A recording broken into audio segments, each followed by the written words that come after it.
Hey, what's going on? How you guys doing? Good, that's great. Listen, do a Draw My Life. And I said, sure, why not? So here it is, Draw My Life, King David in Solomon's Temple Edition.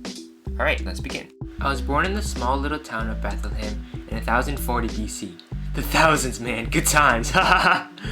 Growing up, I was the youngest of 8 brothers and was just a wee little shepherd boy who spent most of my time in the fields tending to the sheep.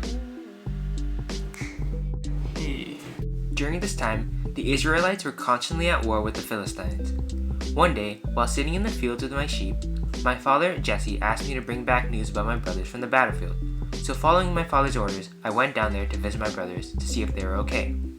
When I arrived at the battlefield, I heard a very large Philistine warrior named Goliath say, "Choose yourself a man, and let him come down to me.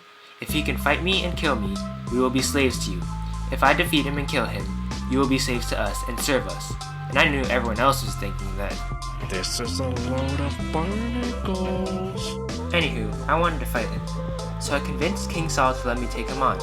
When I did, many did not believe that I could defeat this giant, because I was still just a young boy at the time. But I knew I could, because I had God on my side. So with just my slingshot, I defeated him, like this.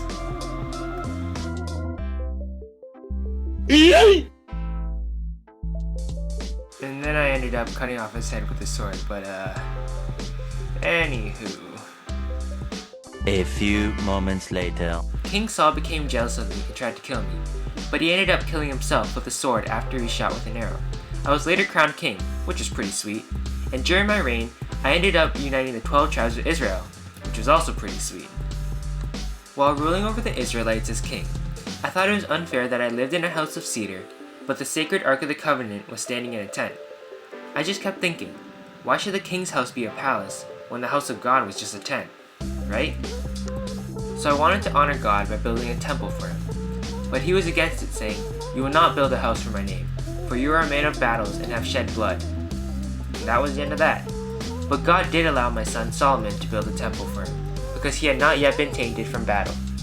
God wanted a man of peace to construct the temple, not a man of war. My son ended up building a magnificent temple constructed from cedar and gold.